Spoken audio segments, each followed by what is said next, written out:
Voilà.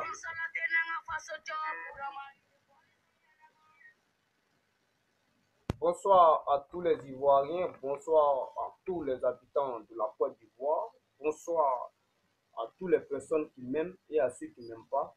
Je salue Maman Rosa Parks depuis la France, je salue Maman Valérie depuis les États-Unis, je salue Maman Karidja Degnac depuis l'Italie, je salue Maman La Joie de Lakota, je salue aussi Papa Michel et sa femme, je salue encore mon frère Kwao, je salue Maman Tina, je salue aussi Monsieur Alphonse, voilà, depuis les États-Unis. Je suis Carton Noir, le corbia sans phare, voilà Simon. Alors, chers Ivoiriens peuple de Côte d'Ivoire, avant de commencer mon allocution, j'aimerais présenter mes excuses à Monsieur Georges Weignet. Pourquoi? Parce que avant l'enrôlement, Monsieur Georges Weignet a boycotté, a demandé qu'on boycotte l'enrôlement. Et moi, Carton Noir, qui n'avais pas compris pourquoi il a demandé le boycott, moi qui n'avais pas compris, j'ai dit non, il ne faudrait pas qu'on boycotte les élections et l'enrôlement. Et après, moi, Carton Noir, il me suis assis et j'ai trouvé que moi-même, je n'avais pas raison. C'est M. Georges Weignet qui avait raison. Pourquoi? Parce que si les Ivoiriens vont s'enrôler, c'est d'accepter, c'est de valider la candidature d'Alassane Ouattara et d'accepter que Issou Bakayoko reste toujours à son poste. Vous voyez? Donc, moi, Carton Noir, j'aimerais présenter mes excuses à M. Georges Weignet parce qu'il n'avait pas compris ça. Voilà. Et si Carton n'a pas compris ça, c'est parce que il y a un manque de communication entre nous-mêmes, les cyberactivistes, et vous, les leaders de la Côte d'Ivoire. Il y a un manque de communication. Donc, comme moi, Carton Noir, je n'ai pas des personnes dans le gouvernement, bien dans la politique qui me soutient. Donc, moi, Carton Noir, je parle. Voilà, j'analyse de ma manière et je parle, puisque je n'ai pas des personnes dans le gouvernement ou bien les cyberactivistes. Voilà, parmi tous les cyberactivistes qui mènent le même combat. Voilà, nous ne sommes pas en contact. Donc, c'est ce qui a fait. Donc, M. Georges Weignet, je vous présente mes excuses et que le combat continue. Azala. Alors, chers Ivoiriens, aujourd'hui, on va parler de l'enrôlement. L'enrôlement qui s'est tenu en Côte d'Ivoire. Voilà. Vous savez, lors de l'enrôlement, les Ivoiriens ne sont pas allés se faire enrôler. Je vous dis ceux qui sont allés se faire enrôler. Ce sont les Burkinabés qui sont allés se faire enrôler. Et je vous explique. Pourquoi je dis les Burkinabés? Parce que quand on regarde la liste de lecteurs, on constate que un qui est supérieur que d'autres. Il y a un problème là-bas. Vous voyez? Et puis encore, il y a eu deux Burkinabés qui ont ouvert des bureaux d'enrôlement. Il s'agit de qui? Il s'agit de M. Ouattara Dramani et de M. Comment ça s'appelle? Sawignon Fabrice. Sawignon, c'est un nom burkinabé. Ouattara Dramani, c'est un nom burkinabé. Donc les deux, voilà, sont des burkinabés. Vous voyez. Maintenant encore, il y a eu un témoignage d'un monsieur. Un monsieur qui a témoigné que lui et ses amis ont décidé d'aller se faire enrôler. Et lorsque eux s'en vont dans le centre d'enrôlement, eux se retenaient toujours à la maison sans se faire enrôler. Et vous savez pourquoi? Parce que ils avaient déjà été repérés.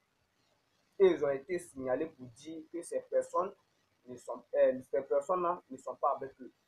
Donc, raison pour laquelle ils n'ont pas été enrôlés. Et lorsqu'ils n'ont pas été enrôlés dans leur centre en ville, dans un centre en ville, est-ce que vous me comprenez? Donc, il y a eu un ami qui l'a appelé, qui l'a interpellé pour lui dire que non, ils peuvent se faire enrôler dans un village proche et son nom va se retrouver là où il veut se faire enrôler et qui va se rendre là-bas pour recevoir son récépissé. Et lui, il a trouvé ça bizarre. Donc, vous voyez, chers Ivoiriens, Monsieur Ouattara Draman avait son bureau d'enrôlement où ça se trouvait à l'EPP à Kekwa 1. Ça, c'était le bureau. Ça, c'est le bureau de vote du Burkinabé. Voilà, du Burkinabé Ouattara Draman. Maintenant, Fabrice Sawignon, lui, son bureau de vote se trouvait à l'EPP, l'école Les Petits, voilà, derrière l'immeuble Roche à Treichville. Donc, chers Ivoiriens, d'abord même ça là seulement même là, fraude là, ça montre que Issou Bakayoko n'est pas sincère. Il faudrait que Issou Bakayoko quitte. Parce que si Issou Bakayoko ne quitte pas là, il va avoir encore une seconde guerre. Issou Bakayoko doit savoir que c'est lui qui a créé la guerre en Côte d'Ivoire. C'est Issou Bakayoko qui a créé la guerre en Côte d'Ivoire. Et comme nous les Ivoiriens, nous ne voulons pas de guerre, raison pour laquelle on demande à Issou Bakayoko de démissionner de ses fonctions. Issou Bakayoko doit démissionner de ses fonctions. Parce que s'il ne démissionne pas, et que nous les Ivoiriens, on se met pour aller voter, il y a problème. Il va y avoir problème toujours. Vous voyez? Donc, nous, les Ivoiriens, on doit sortir massivement et dire que nous voulons un enrôlement en Côte d'Ivoire. Nous voulons une nouvelle élection. Mais pour que l'élection et l'enrôlement aient lieu, il faudrait que Issou Bakayoko démissionne de ses fonctions. On doit comprendre que si nous allons, si nous levons pour aller nous faire enrôler, c'est qu'on accepte que Issou Bakayoko reste toujours le président. Pourtant, nous les Ivoiriens, on ne veut pas ça.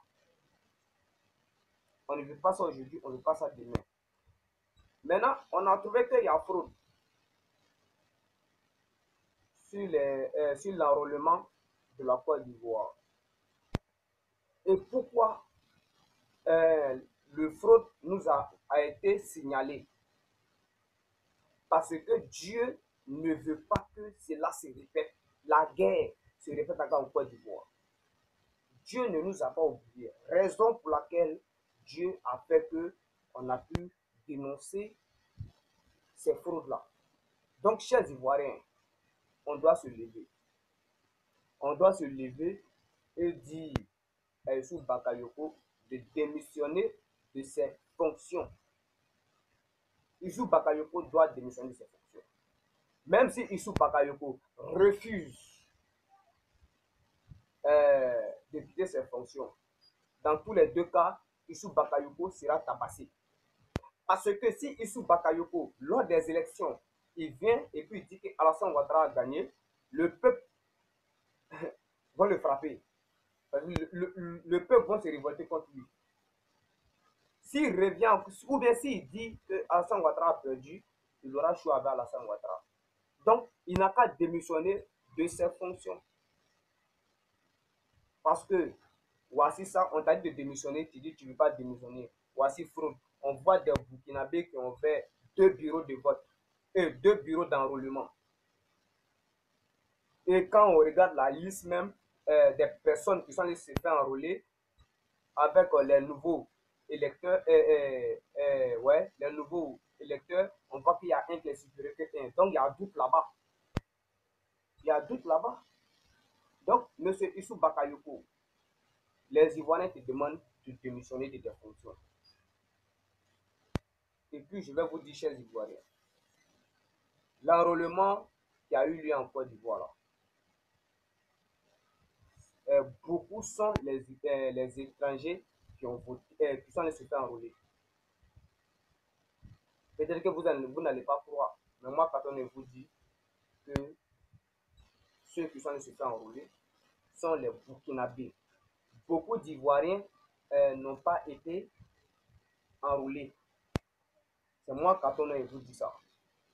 Parce que dans les centres d'enrôlement que chacun doit se rendre pour se faire enrôler, ils connaissaient le nombre des personnes qui devaient aller dans ces centres-là.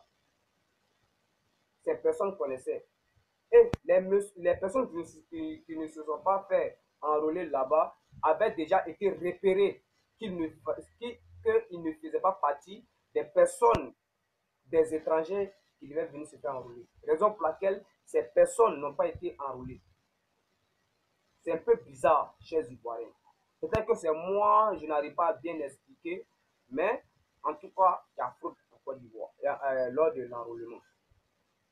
Les enrôlements qui ont eu lieu en Côte d'Ivoire, il y a eu fraude.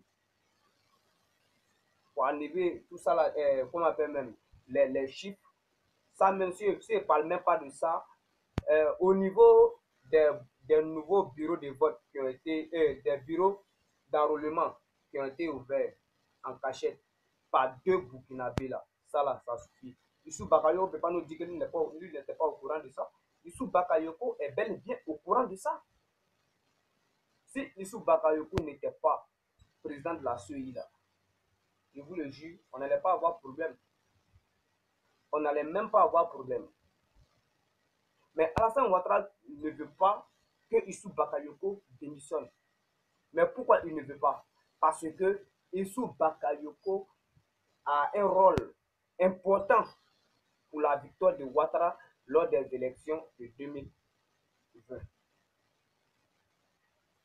Vous voyez? Alors, nous les Ivoiriens, qui ne voulons pas qu'il y ait une guerre en Côte d'Ivoire, nous devons sortir massivement et dire à Alassane Ouattara, s'il veut que les Ivoiriens valident sa candidature, pour être, sa candidature, il faudrait que Issou Bakayoko démissionne de ses fonctions. Parce que si Issou Bakayoko ne démissionne pas de ses fonctions, alors les Ivoiriens ne valideront pas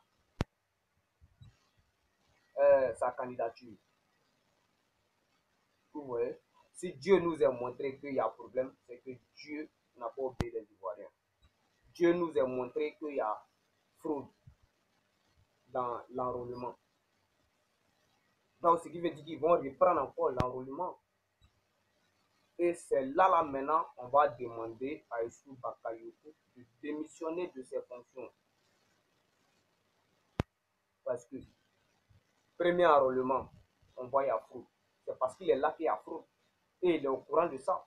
Les deux Burkinabés qui ont fait leur bureau d'enrôlement là, il est au courant de ça. Ils le savent. C'était caché. Si ces personnes n'étaient pas venues témoigner, on n'allait pas savoir. Si Dieu n'avait pas envoyé ces personnes-là pour témoigner qu'il y a des personnes qui sont en train de faire, les gens qui sont en train de relouer les gens là-bas, là, est-ce que nous on allait savoir? Personne n'allait savoir. Mais c'est Dieu qui l'a conduit là-bas. Donc, chers Ivoiriens, vous devez savoir, ceux qui se sont fait enrouler, la majorité sont les étrangers, les Burkinabés que Ouattara est allé chercher. Et ils se sont installés dans des villages, ils ont créé des villages aux alentours de la Côte d'Ivoire. Voilà, ce sont les Burkinabés. Donc, chers Ivoiriens, on doit se lever. Vous comprenez? Maintenant, il va m'adresser à Guillaume Soro, le Tchénik Banani. Guillaume Soro, tu es un Ivoirien comme moi. Tu vois? Et moi, carton noir, j'aime ton affaire, mais je n'aime pas le comportement que tu as. Qu'est-ce que les Ivoiriens attendent de toi? Les Ivoiriens attendent que toi, tu libères les prisonniers politiques. Si vraiment tu veux te faire pardonner, parce que le fait de chanter dans la bouche là, que je vous demande pardon, pardon, les Ivoiriens ne te croient pas. Les parents du Sud ne te croient pas. Mais pour que les parents du Sud, l'Est et l'Ouest te croient, il faudrait que tu libères les prisonniers politiques. Tu libères les prisonniers politiques et tu n'es même pas obligé même de dire pardon encore. C'est fini. Tu comprends? C'est fini. Toi, Guillaume Soro, tu es le président des députés. Tu es le président des députés en Côte d'Ivoire. Et les députés sont les dérivats du peuple au gouvernement. C'est-à-dire, les députés sont les personnes qui viennent nous demander les problèmes que nous avons et puis ils envoient ça au gouvernement. Donc moi, je les appelle les dérivats du peuple. Alors, toi, Guillaume Soro, tu peux comment on appelle même, je ne sais pas comment on dit là, mettre une loi en place, un décret d'admissible pour la libération des prisonniers politiques. C'est vous qui votez les lois. Tu dois faire voter une loi qui peut amener, comment on appelle même, à la libération des prisonniers politiques. Tu as la capacité et tu as le pouvoir de libérer les prisonniers politiques. Mais tu as peur de mourir. Tu as peur de mourir. Mais quand tu tuais les Ivoiriens là, ça ne te plaisait pas. Mais ça te plaisait. Donc, c'est que les Ivoiriens te demandent là. Hein? Si tu ne veux pas mourir sincèrement là, si tu ne veux pas que la Saint-Ouattara t'assassine là, ce que tu dois faire, c'est de libérer les prisonniers politiques. Tu libères les prisonniers politiques et ses eaux. Chers Ivoiriens, peuple de Côte d'Ivoire, on a l'habitude de voir des familles qui sont fatiguées de la pauvreté. Et qu'est-ce qu'ils font? Ils décident d'aller vendre les âmes au diable pour avoir de l'argent. Mais s'ils vont faire ça là, ils ne le font pas pour eux-mêmes, mais ils le font pour leurs enfants. Pour ne pas que leurs enfants manquent de quelque chose à lui sa mort. Vous comprenez?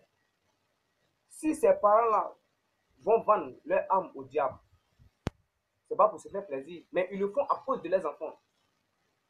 Ils ne veulent pas que, à sa mort, ou bien après sa mort, ses enfants ne manquent de quelque chose. Il ne veut même pas que ses enfants galèrent comme lui. Alors, c'est comme ça, nous, les Ivoiriens, on doit se sacrifier pour la génération future. Et c'est ce que vous ne pouvez pas comprendre. C'est ce que vous ne voulez pas comprendre. Et moi, Katono, je vous amène à comprendre. C'est comme ça. Nous devons sauver la génération future. Sinon, on ne sauve pas la génération future là. Qui va faire ça à nos places? Dieu merci, nous, on comprend. On a vite compris qui est Alassane Ouattara et ce que Alassane Ouattara fait de la Côte d'Ivoire. Alors, c'est nous, on doit commencer le combat. Si on n'est plus, nos enfants vont continuer encore le combat. Alassane Ouattara veut faire la Côte d'Ivoire pour les étrangers. Et il est basé où ça? Il est basé à Abidjan. Saisir Abidjan, c'est de mettre la main sur toutes les villes de la Côte d'Ivoire. C'est ce que les Ivoiriens doivent savoir. Alassane Ouattara est en train de détruire les maisons à Abidjan. Il chasse les Ivoiriens n'importe comment. Les Ivoiriens meurent n'importe comment. Tout ça là, il veut mettre la main sur Abidjan. Mais si Alassane Ouattara met la main sur Abidjan là, Abidjan seulement, hein, s'il a pu mettre la main sur Abidjan seulement là, c'est qu'il veut dire là derrière récupérer la Côte d'Ivoire. Donc c'est pour vous voyez, la base de Alassane Ouattara là, c'est Abidjan. Donc, chers Ivoiriens, peuple de Côte d'Ivoire, c'est vrai que Alassane Ouattara, il a des armes. C'est vrai, Alassane Ouattara, quand tu t'en négocié à lui, il prend arme et puis il met sur la table, il dit tu es d'accord, bien tu n'es pas d'accord. Voilà, c'est ce que Ouattara lui fait. Donc, on n'a qu'à voir son âme là, et puis on partit. Inch'Allah, si Dieu le veut là, il va fuir. Moi, carton noir, c'est parce que nous, les cyberactivistes, il y a un manque de communication. Il y a un manque de communication entre nous, d'abord. Et puis, il y a un manque de communication entre nous, les cyberactivistes, et nos dirigeants qui sont opposants à Alassane Ouattara, qui sont opposés à Alassane Ouattara. Il y a un manque de communication. Mais ça va aller. Donc, chers Ivoiriens, vous m'avez compris. Voilà. Nous devons, c'est vrai, moi je sais qu'on doit reprendre encore l'enrôlement parce qu'il y a fraude. Si on reprend l'enrôlement, alors nous devons boycotter le départ de Youssouf Bakayoko. Vous comprenez, non? Youssouf Bakayoko doit partir. On boycotte ça. On ne boycotte pas l'enrôlement, hein, mais on boycotte à ce que Youssouf Bakayoko quitte la CEI parce que lui-même là, comment on appelle même, c'est un créateur de guerre. Et puis, son mandat même là, c'est fini.